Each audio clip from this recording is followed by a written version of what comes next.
Chicago, Illinois. August 1886, corner of 63rd Street and Wallace Avenue.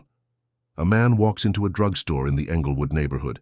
He's 25 years old, stands 5 feet 7 inches tall, wears a dark suit and carries a medical diploma from the University of Michigan. His name is Herman Webster Mudgett, but he introduces himself to the pharmacy's owner as Dr. H. Holmes. Elizabeth Holton owns the drugstore with her husband. She needs help. The business operates from a 2-story brick building on the northwest corner of the intersection. The surrounding area is residential, working class, mostly German and Irish families. The nearest elevated train station is 6 blocks north. Holmes asks for employment. He presents his credentials. He speaks clearly, maintains eye contact, and demonstrates knowledge of pharmaceutical compounds. Elizabeth Holton hires him that afternoon. Within 3 months, Holmes becomes the store's primary operator. He works long hours. He memorizes customer names. He extends credit to families who cannot pay immediately. Revenue increases by 40% between September and December 1886. In January 1887, Elizabeth Holton's husband dies. The exact cause is not recorded in surviving documents. Holmes offers to purchase the business. He proposes a payment plan. Elizabeth Holton agrees. The terms are never fully documented, and Holmes never completes the payments. But Elizabeth Holton disappears from the property records by summer 1887. May 1887, empty. Lot across from the drugstore. Holmes purchases the vacant lot directly opposite his pharmacy. The lot measures 50 feet wide by 125 feet deep. He pays $1,500 as a down payment to the owner. The total purchase price is recorded as $6,000. Construction begins in June 1887. Holmes hires a local contractor named J.M. Crago to design a 2-story mixed-use building. The ground floor will house retail spaces. The second floor will contain apartments for rent. The estimated cost is $8,000.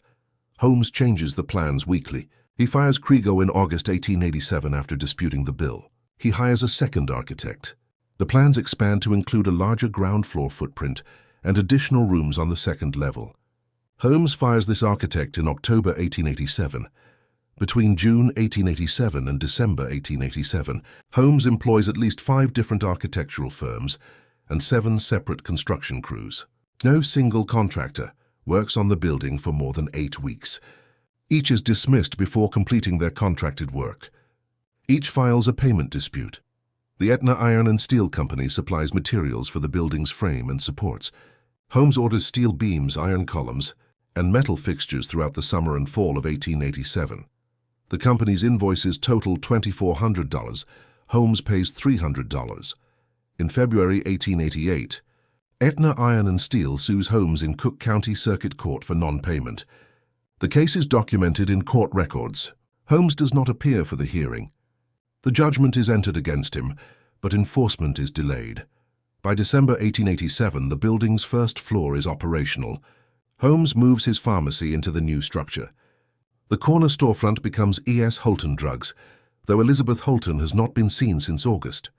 The second floor remains under construction. Holmes directs workers to install specific modifications to the second floor layout. He orders doorways cut into locations that do not align with standard building codes. He requests that certain rooms receive no windows. He instructs carpenters to build closets with doors that lock from the outside.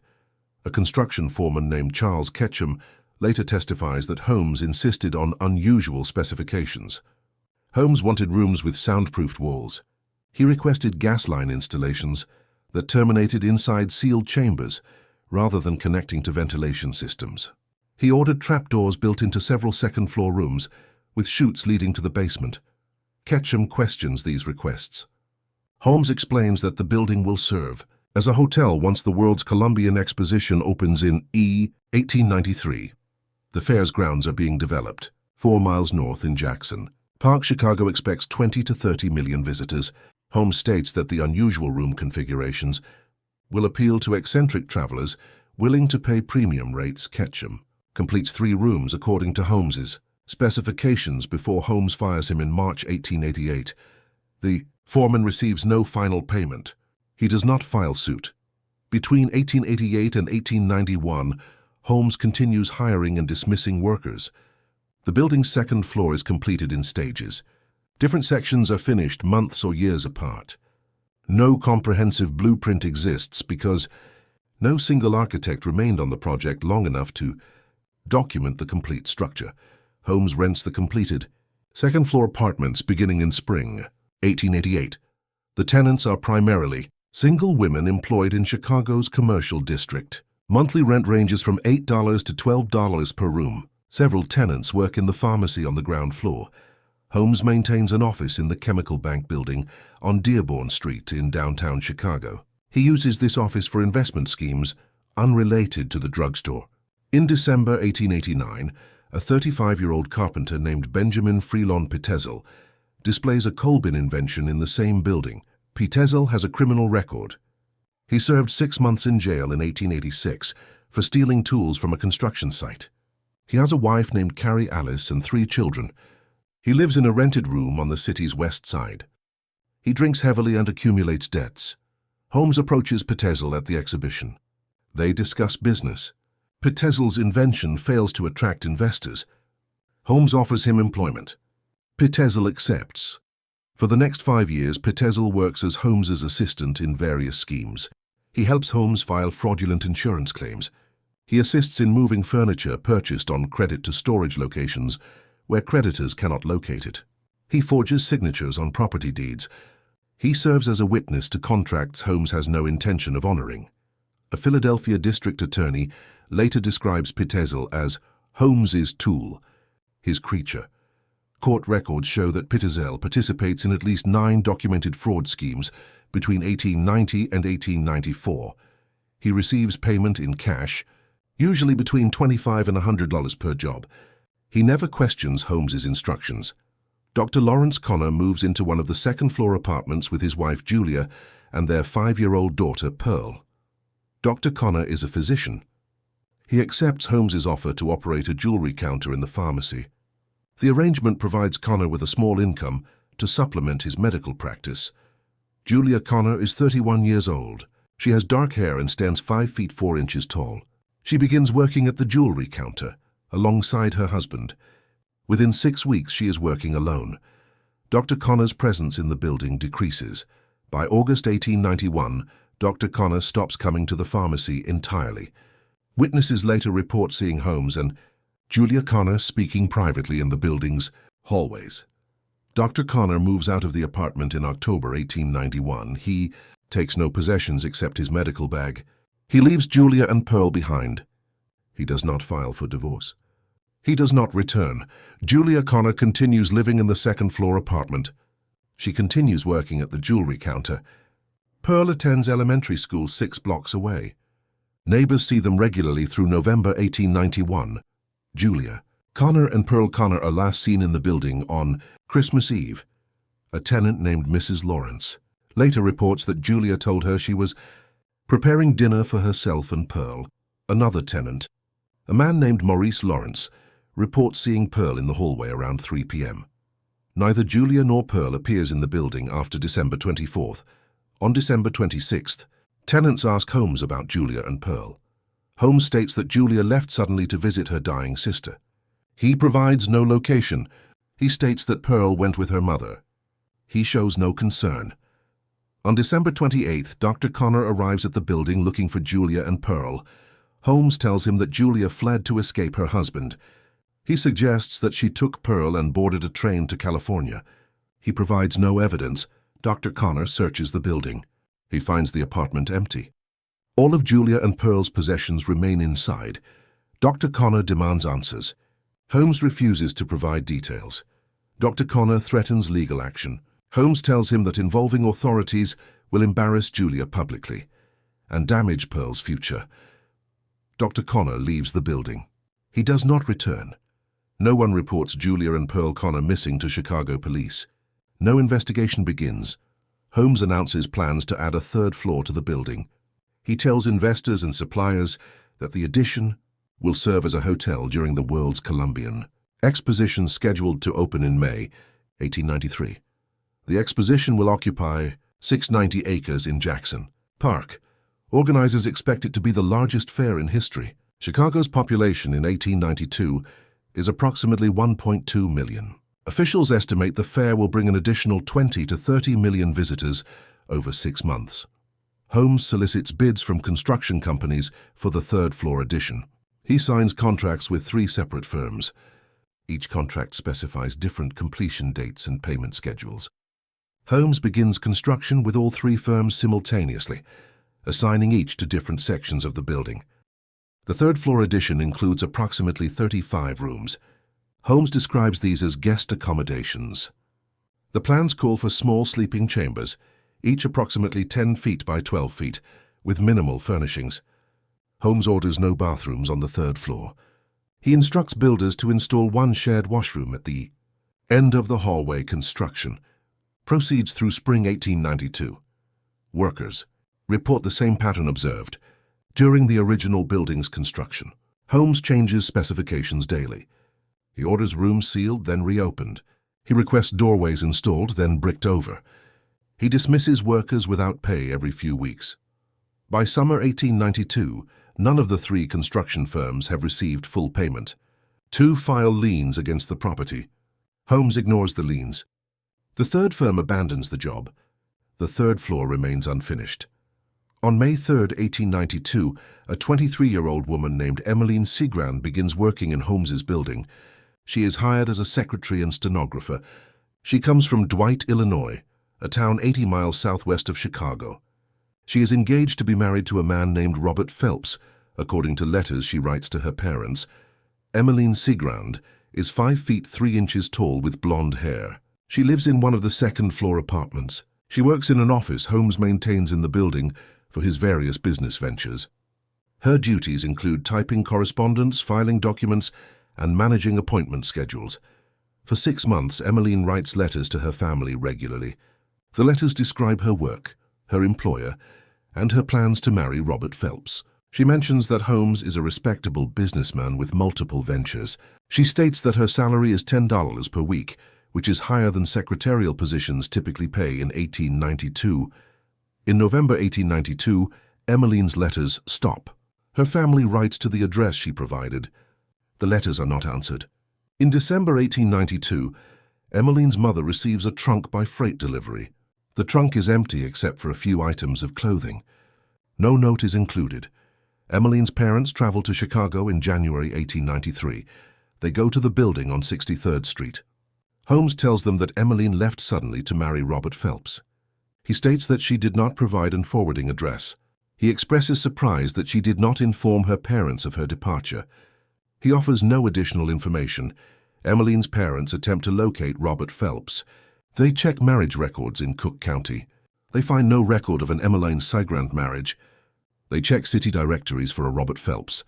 Multiple men with that name live in Chicago, but none have any connection to Emmeline. Emmeline's parents file a missing person report with Chicago police. No investigation is initiated. Missing person reports for adult women are routinely filed and routinely ignored in 1892. The building's basement extends beneath the entire 1st floor footprint. It measures approximately 50 feet by 125 feet. The ceiling height is 7 feet. Access is through a stairway from the 1st floor and an exterior door on the building's north side. Holmes installs a coal-fired furnace in the basement's southwest corner in summer 1892.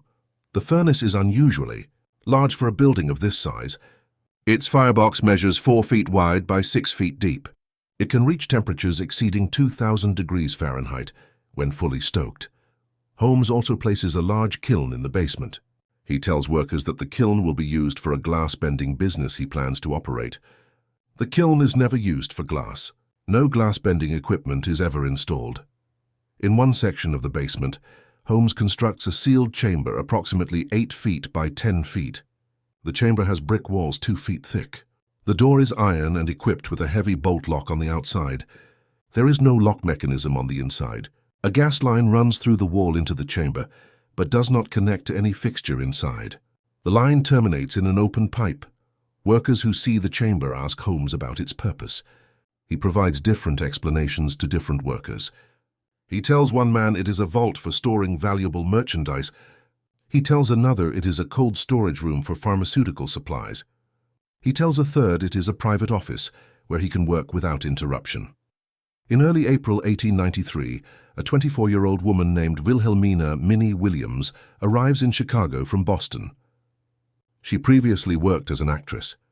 She is 5 feet 6 inches tall with dark hair. She owns property in Fort Worth, Texas, inherited from her family. The property is valued at approximately $50,000. Holmes claims he met Minnie in an employment office, but evidence suggests they met in Boston several years earlier when Holmes used the alias Harry Gordon. Holmes offers Minnie employment as his personal stenographer. She accepts. She moves into an apartment in the building on 63rd Street. Within 2 weeks of her arrival, Holmes persuades Minnie to transfer the deed to her Fort Worth property. He instructs her to sign the deed over to a man named Alexander Bond. Alexander Bond does not exist.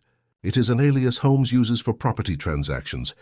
Minnie signs the deed on April 24, 1893. Holmes serves as the notary public for the transaction, notarizing his own fraudulent deed transfer. Holmes immediately signs the deed over again, this time to Benjamin Peterzel, using another alias, Benton T. Lyman. The property is now under Holmes's control through Peterzel. Minnie Williams has no legal claim to land that was worth $50,000 2 weeks earlier. The exposition opens on May 1, 1893, in Jackson Park. The fairgrounds cover 690 acres. There are more than 200 buildings, including the Manufactures and Liberal Arts Building, which is the largest enclosed space in the world at the time. The fair features exhibits from 46 countries and 27 U.S. states. In the first month, 2.4 million people visit the exposition. Chicago's hotels and boarding houses fill beyond capacity. Thousands of visitors sleep in train cars, warehouses, and temporary shelters. Holmes begins advertising his building as the World's Fair Hotel. He places notices in newspapers stating that clean rooms are available near the fairgrounds. The rates he advertises are $1 to $2 per night, which is competitive with other boarding houses. Despite Holmes's advertisements, no evidence exists that the building ever functions as a hotel in any conventional sense. No guest register is ever found. No receipts for room rentals are ever recovered. Neighbors later report that they saw people entering the building, but noted that the building never appeared to have the level of activity consistent with a functioning hotel. The third floor remains unfinished.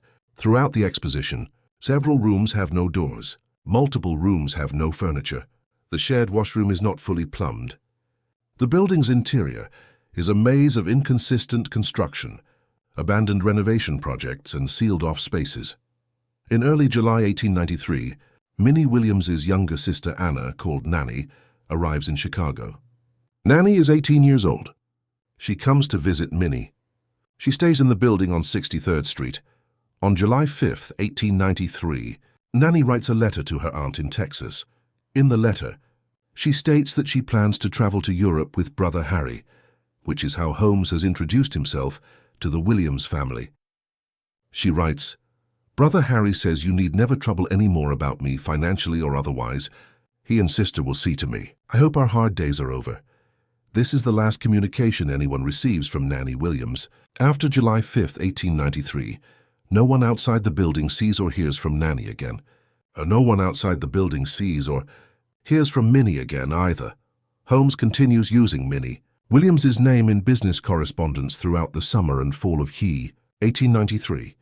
He writes letters signed with her name. He conducts real estate transactions using her identity. He tells people who ask about Minnie that she is traveling in Europe. He tells the same story about Nanny. The World's Columbian Exposition closes on October 30, 1893, after 6 months of operation. Total attendance is recorded at 27.5 million visits, though the actual number of individual visitors is likely between 12 and 15 million due to repeat attendance. Chicago's temporary housing empties. Boarding houses that were fully occupied for 6 months now have vacancies. The city's economy, which surged during the fair, begins to contract. Businesses that expanded to serve fair visitors reduce staff or close. Holmes's building on 63rd Street goes quiet. The ground floor pharmacy continues operating. The second-floor apartments still have tenants. The third floor remains empty, unfinished, and inaccessible to anyone but Holmes. By the end of 1893, At least 5 women who lived or worked in Holmes's building have disappeared. Julia Connor and Pearl Connor, last seen Christmas Eve 1891. Emmeline Sigrind, last seen December 1892. Minnie Williams and Nanny Williams, last seen July 1893. None of these disappearances have triggered police investigations. None of the families have received any credible explanation for their loved ones' whereabouts. Holmes leaves Chicago in July 1894. He travels to Fort Worth, where he takes possession of the property he fraudulently obtained from Minnie Williams.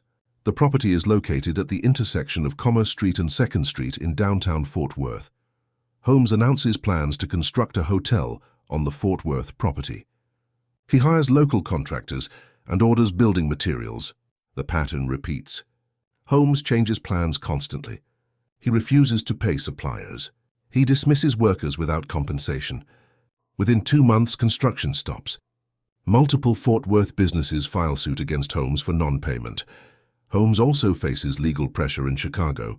Insurance companies are investigating him for arson fraud related to a separate property. Several creditors have obtained judgments against him for unpaid debts. Holmes decides not to return to Chicago. In July 1894, Holmes is briefly arrested in St. Louis, Missouri, on charges of selling mortgaged goods. He is jailed overnight pending arraignment. His bail is set at $500. While in the St. Louis jail, Holmes shares a cell with a convicted outlaw named Marion Hedgepeth. Hedgepeth is serving a 25-year sentence for train robbery. He is being held temporarily in St. Louis, pending transfer to the Missouri State Penitentiary. Holmes and Hedgepeth spend approximately 8 hours in the same cell. During this time, Holmes describes an insurance fraud scheme. He explains that he plans to take out a $10,000 life insurance policy on a business associate, fake the associate's death using a cadaver, and collect the insurance payout. He asks Hedgepeth if he knows a lawyer who could be trusted to participate. Hedgepeth provides the name of Jephthah Howe, a young attorney in St. Louis with a reputation for flexible ethics. Holmes promises Hedgepeth a $500 commission if the scheme succeeds. Hedgepeth agrees. They exchange no written contract. Hedgepeth has no expectation of ever seeing Holmes again. Holmes is released on bail the following day. He leaves St. Louis. He contacts Jephthah Howe. Howe agrees to participate in the fraud scheme for a share of the insurance payout. Holmes travels to Philadelphia with Benjamin Pitezel. They develop a modified version of the insurance scheme Holmes described to Hedgepeth.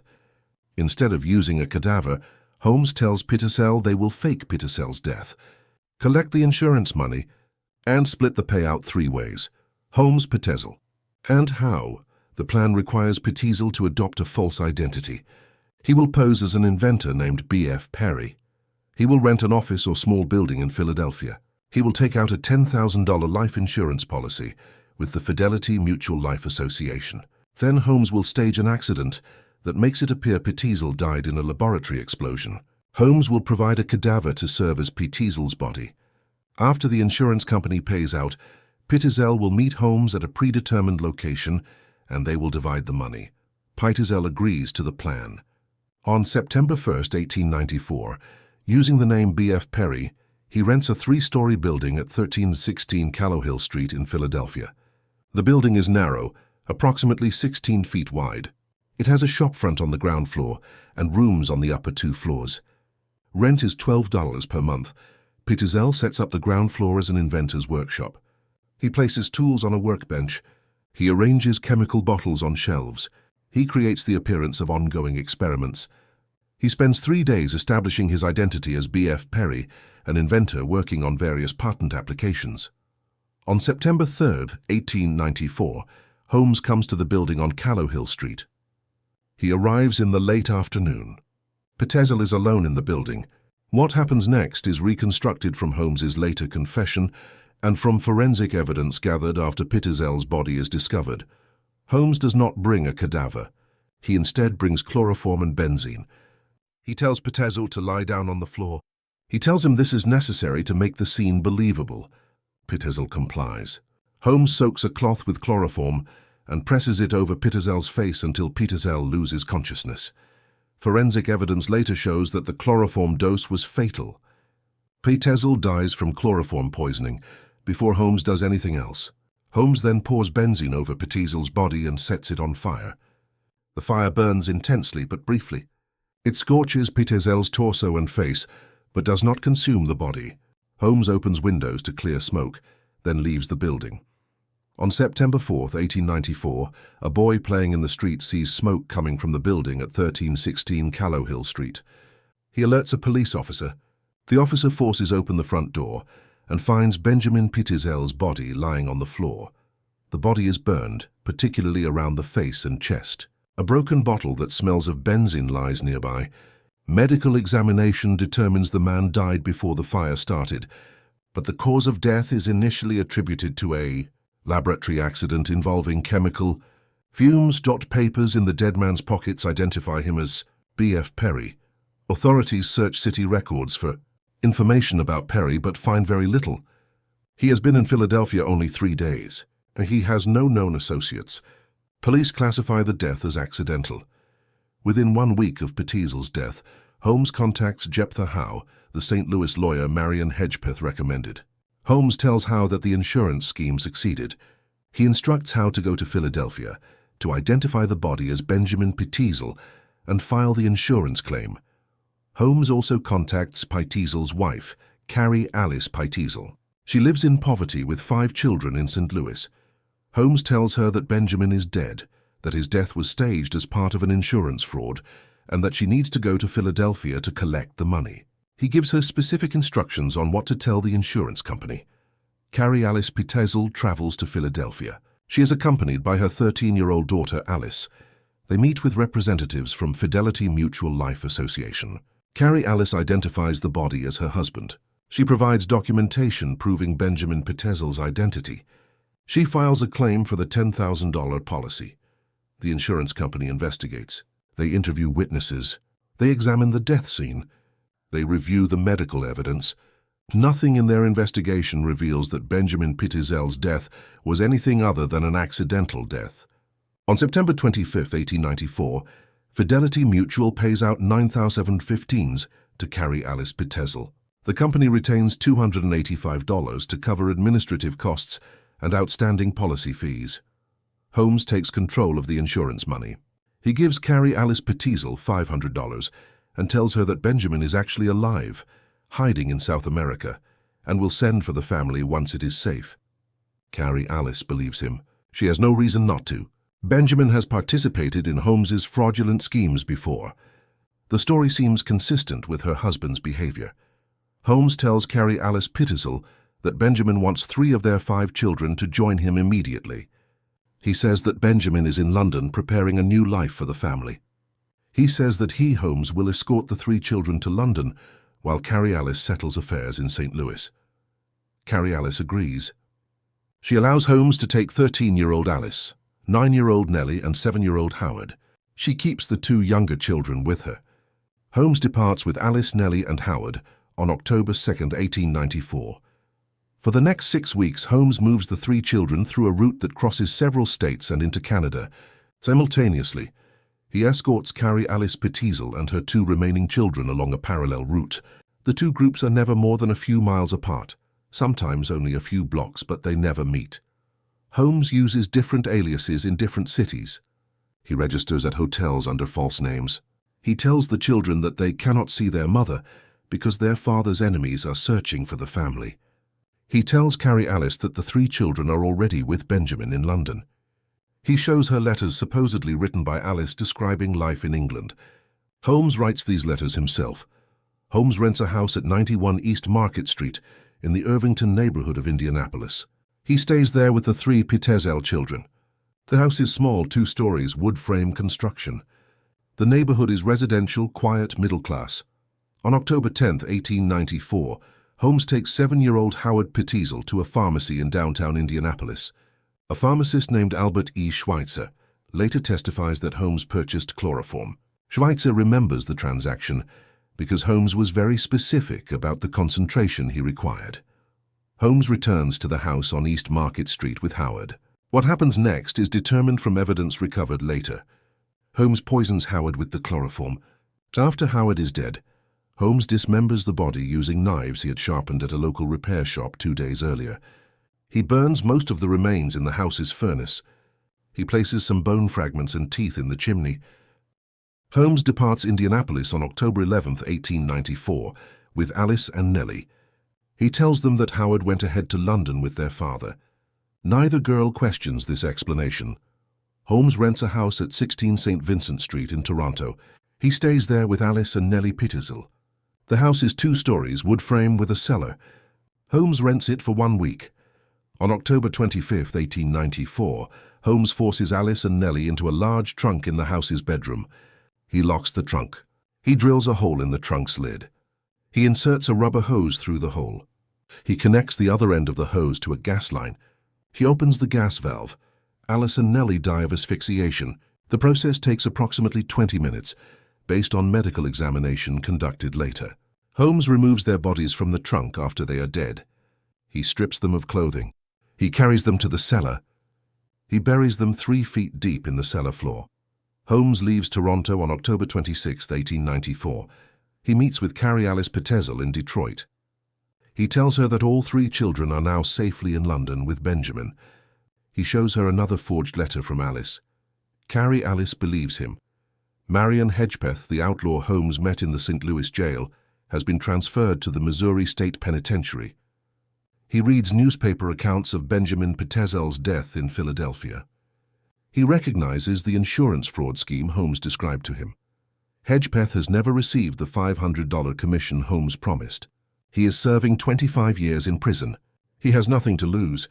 On November 12, 1894, Hedgepeth writes a letter to the Fidelity Mutual Life Association in Philadelphia.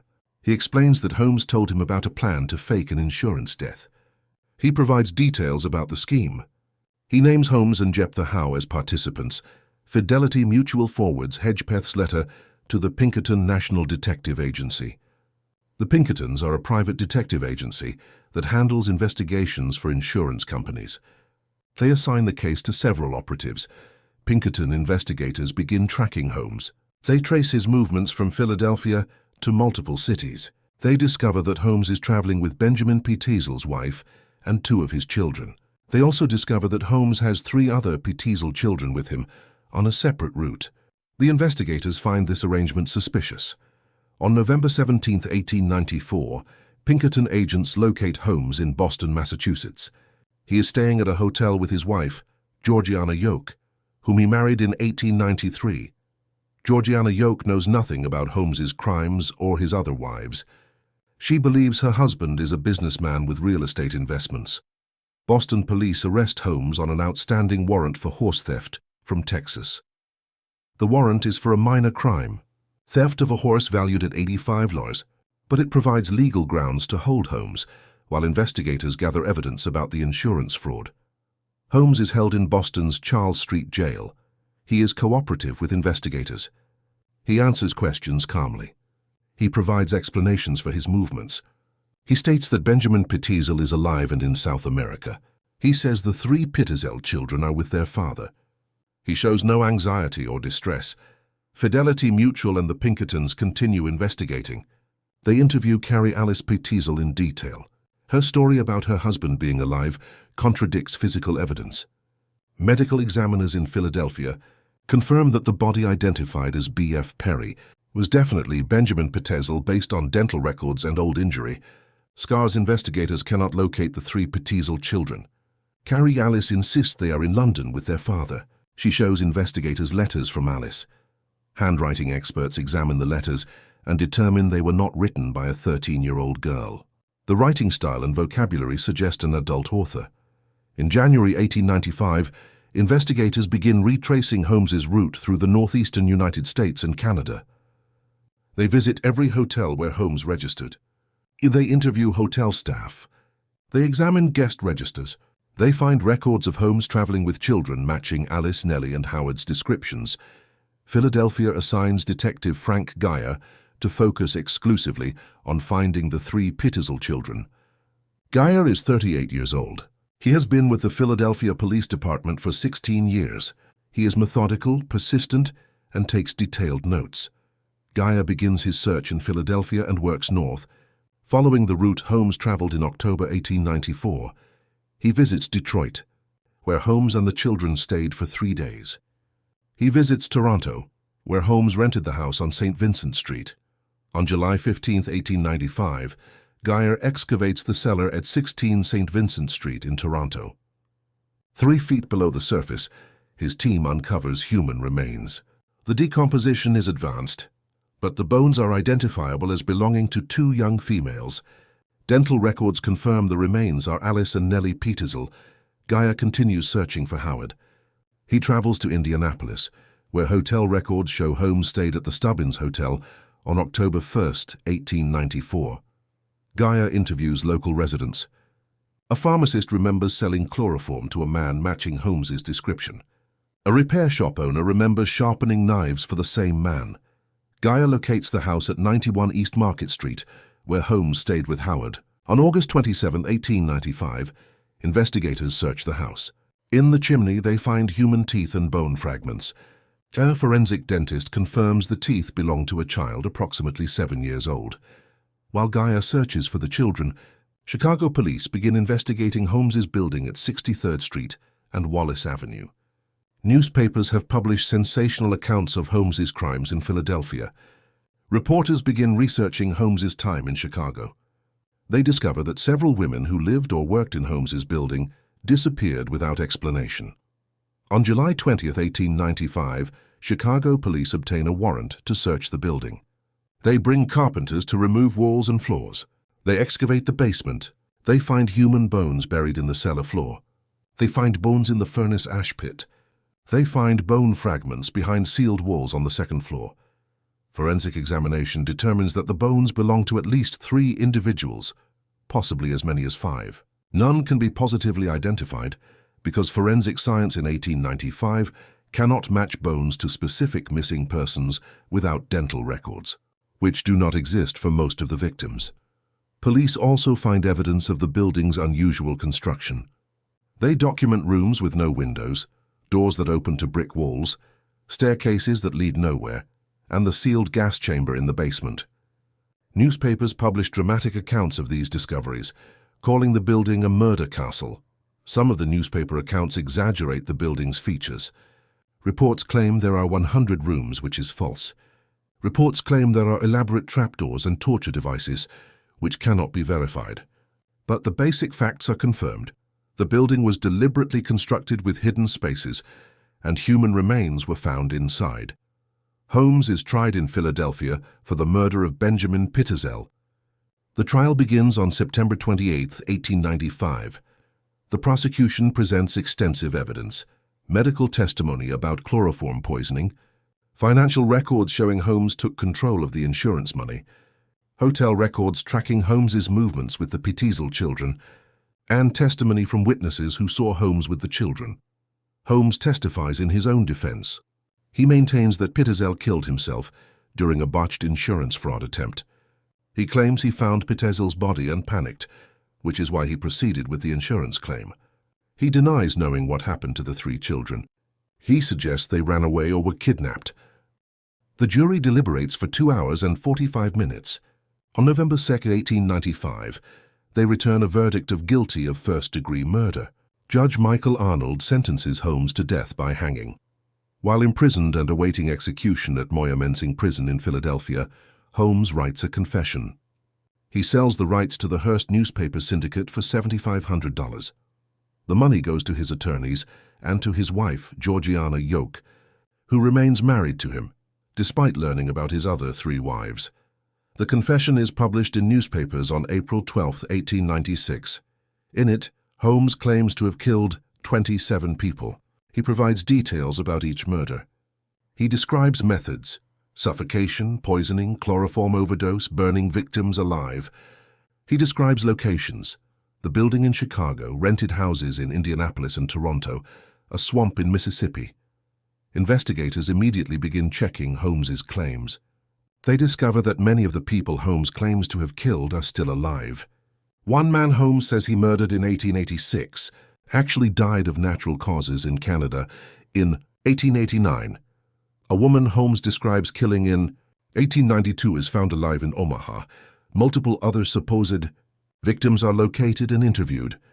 Historians and investigators later determined that Holmes's confirmed victim count is 9 people: Benjamin P. Teasel, Alice Pittezel, Nellie Pittezel, Howard Pittezel, Julia Connor, Pearl Connor, Emmeline Sigrand, Minnie Williams, and Nanny Williams. 5 additional deaths are considered probable, but cannot be definitively proven.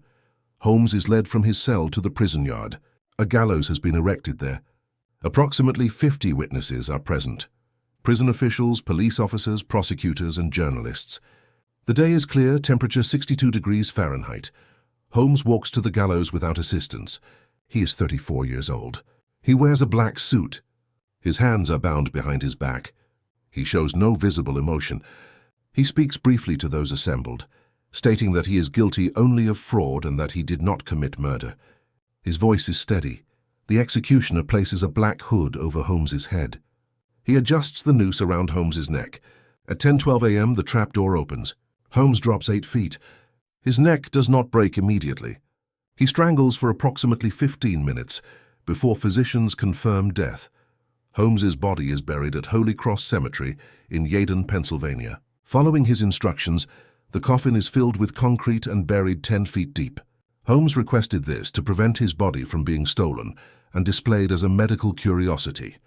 On August 19, 1895, while Holmes awaited trial in Philadelphia, a fire destroyed the interior of his building at 63rd Street and Wallace Avenue in Chicago. Witnesses reported seeing 2 men enter the building late at night. Flames were visible from the windows shortly thereafter. The fire department responded, but could not save the structure's interior. The fire destroyed any remaining evidence inside the building. Police had already removed the bodies they found, but the fire eliminated potential evidence that had not yet been discovered. No arrests were made in connection with the arson. Holmes was suspected of arranging the fire from his jail cell, but no evidence connected him to it. The building's exterior walls remained standing. In 1938, the structure was demolished. The site became a United States Post Office, which still operates there today at 6101 South Englewood Avenue. By the time Holmes was executed, the investigation into his crimes was over. No additional victims were identified after the 9 confirmed deaths. The building that became known as the Murder Castle existed for 51 years, from 1887 to 1938, though it only functioned as Holmes intended for 7 years, from 1887 to 1894. In those 7 years, at least 9 people who entered the building never left alive.